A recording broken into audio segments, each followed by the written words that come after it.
meals wasn't just about saving time, but about showing self love or, showing yourself a little love. In this soulful conversation, we explore how African flavors, mindful planning, and global meal prep trends come together to help you nourish your body, honor your culture, and care for the most important person, which is you.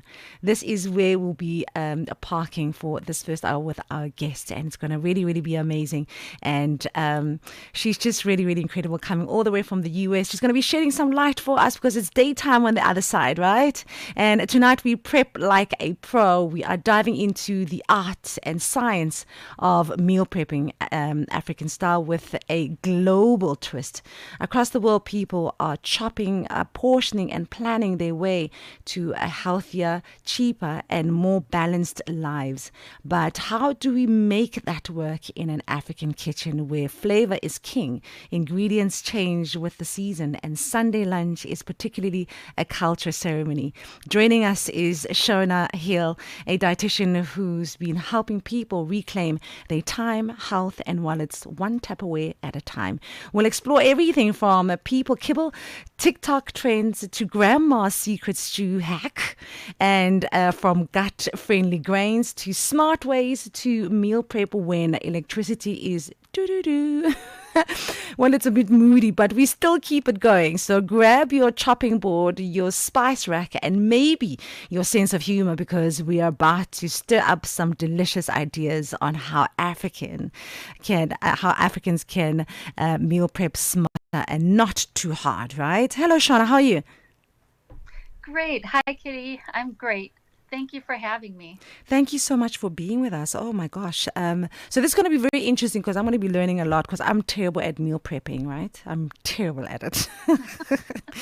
So let's just dive in. Let's start with flavor. How can Africans make meal prepping exciting instead of feeling like you're eating leftovers on repeat? So, of course, flavor is what makes a food more exciting and interesting and fun to eat, right? And I think a lot of the flavor that's put into foods that we buy that are already processed involves a lot of sodium or salt and sugars. Hmm. So, if you're making it from home at home, those are the things that you want to limit, but still have the flavors. So, whatever spices you enjoy, if it's peppers, cumin, turmeric, cinnamon, all of those really aromatic spices can add flavor to your food without adding things that are less healthy. So that's very interesting. So I wanted to dive into people kibble is trending globally. Basically, one big bowl of mixed ingredients for the week. Could that work in an African kitchen? Or would our usual cultural jollof rice, chakalaka, and some, our traditional eats, would that actually work for us? How can we combine that to make it work for us in Africa? So, the people kibble that people are talking about on TikTok is can be very, very healthy. I think the limitation that you might run into is if you are losing electricity and you can't keep it cold.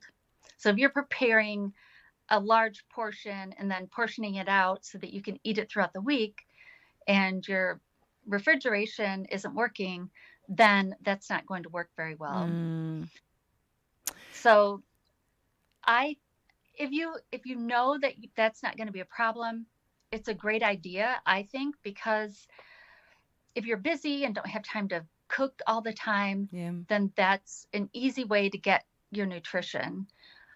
If you can't do that, if you worry about your electricity going out, then one thing that I do to make life a little bit easier for me um, is I portion things out that I don't have to worry about their um, shelf stability as much. Yes, So yeah. I might portion out enough rice and cook that just for the day because sometimes rice can go bad if it's not Yes. kept cold or warm. Um, so that's something that you would want to cook that day. But if it's something like vegetables that you can chop up and keep relatively cool, Mm. then that might be something doable. Like some vegetables, like carrots, I feel like they keep better than something like tomatoes that are cut up, right? So little things that you can do ahead to make meal prep a little bit easier on you when you have to prepare the meal. Yeah, I tend to stay away from rice because rice is something that really ferments very quickly, to be honest, Mm, Especially, yeah, I think also prepping according to the season also helps because, as you yeah, say, yep. winter, yes, you can do the rice, you can do the couscous, you can do the beans, those are stuff that is more suitable for winter, I guess. But in terms of convenience versus culture, ready meals and meal kits are booming globally.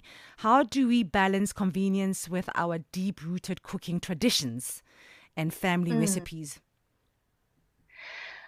So I first you have to decide if you want to combine a little of the two to make your life more convenient, or if you're really committed to sticking with your cultural heritage in cooking, which some that's really important to a lot of people. So what I do is I'll prepare a really some traditional foods, maybe one day a week for my family Mm. if it's going to be a busy week. And then the rest of the week we'll either have leftovers if we can, or we'll use some of those convenience foods. And I add in some chopped vegetables along with that because for my family, that's the hardest thing for people to get into their diet. So Absolutely. if I can chop up some vegetables real quick, but I have that convenient meal, then I know that they're going to get the nutrients that they need from the vegetables, but then they're also going to get filled up by some things that are already pre-prepared. I think it's so essential to always have a cooked meal, and it's such a popular thing to you meal prep for the week actually, because I Yeah. never used to understand the concept, but now it's so convenient. If there is no electricity issues, it's such a convenient way to make sure that you fit in a cooked meal every day, and then yeah, you can cheat on the weekend once, But yeah, it's Yeah. such a popular way now to keep healthy. Now, in terms of our pockets, Shauna, with food prices rising across the continent, how can meal prepping actually save money and not just time? And this is not just the continent. I mean, globally, food prices are It just is. hiking. Everything is just so expensive. The cost of living is so high as well. Yeah. Yeah, that's a really serious problem for all of us, really. If you if you have limited income to any degree, that you're noticing those price hikes. So think about the foods that are shelf stable and that are cheap. So usually, I know you said rice ferments quickly, but if you're able to cook it the day of, you can keep rice. Um, I put some of my some of the things that I keep on the shelf longer. Like if I have a big bag of rice, I put it in a glass container so that it keeps the bugs out. Oh, wow. Um, and I know that's not always a problem for everyone. And I haven't had a problem with that for 15 years. And then the other day, I found there must have been a moth or something that came into the house with Mm. some other food store, and then now I'm going through all of our food trying to find where it is. So the glass jar with the lid, some kind of lid with a seal, will keep the bugs out or in if you happen to have bought something with it. So rice is a good option. Pulses or legumes are usually less expensive because they're already dried, and so they'll keep longer. And I think anytime that you are going for less money, you're going to end up spending more time cooking. So also keep that in mind. There's not really an easy way around it. Some of those really cheap foods that are also healthy require prep time. I mean, there's also the thing that we could grow our own foods as well, that's also Yeah. another option, just to, Yeah. so your pocket is not hit too hard. In terms of health goals and, and versus home cooking, gut health, protein-rich meals, and sustainability are global buzzwords at the moment. Which of these trends makes sense, and which should we side-eye? Mm. So gut health is really important. And I think we're discovering intolerances that maybe weren't there a few decades ago. A lot more people are finding that they're gluten intolerant, um, lactose intolerant, and just a whole variety of other foods that they either have intolerance to or allergies. So that's a real thing. And also, if your gut is healthy, if you're eating, if you don't have, if you're generally healthy, you don't have any previous GI issues, you can keep your gut healthy with plenty of fruits and vegetables and whole grains. So if you can get those into each meal every day, then that will help keep your gut healthy. And plenty And water. Yeah, I think go ahead. And water's plenty always of great water. as well. Absolutely. Yes, thank you. That's And absolutely right. in terms, of social media versus real life, Shauna, TikTok makes meal preps look so glamorous. Oh my gosh! Every time I see on social media, everything just looks so great. But matching containers, rainbow salads, perfect fridge shelves. What is your honest take on making meal preps realistic for everyday people? Because it really does look very glamorous, honestly. It does. And it's not as fun as it looks in my some people really do love it, and that's great. But I think to me the joy of cooking is when you have people that you care about around you. So if you're cooking as a family or as friends, and um, that's what makes cooking joyful. The practical side of just preparing a meal, I find those videos actually kind of inspiring if I feel just like I don't know what to cook. I Yeah, have plenty of food, but I'm out of ideas. Sometimes it can kind of get my creative juices flowing, and I'm like, you know what, I could substitute this, right. and it gets me motivated to get up off out of my chair and actually get in the kitchen.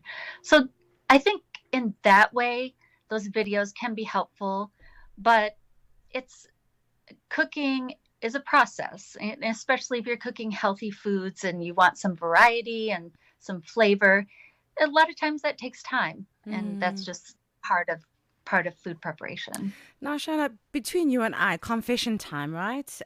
Be honest with me, okay? It's between us I girls, okay? What's your most chaotic or fun meal prep that has failed? And what did it teach you about yourself? And that's one. oh my, And two, are you a neat cooker, or are you one of those people where kitchen just bombs out and you have to clean up after? okay, I'll answer the second first. I'm I am pretty neat because I don't like to have a whole bunch of dirty dishes after I've spent all that time cooking.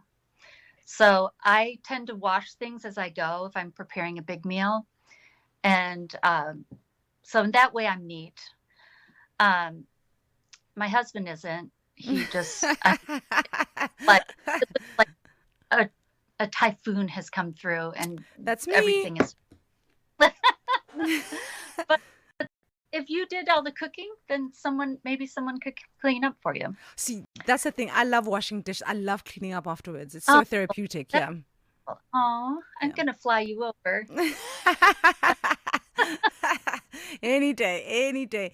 Shauna, thank you so much for making the time to be with us. I know with the Oh, time difference, it's just really incredible to get this conversation going and allowing us to get insight on how to prep our meals like pros, like yourself, and also still keep our kitchens neat doing it. I mean, you sound like a superwoman. I don't know how you do it because for some of us, everything has to be turned upside down and then you have to do the chores of the cleaning up afterwards. So thank you so much for your insightful views on the best way to meal preps in for meal preparations and also keeping us very healthy and proactive about our meal preparations. thank you so much, Kitty. Thank you for having me. It's exactly 4 minutes before the top of the hour. That was dietitian Shauna Hill helping us to meal plan like pros. We'll be back in just a moment. We are on open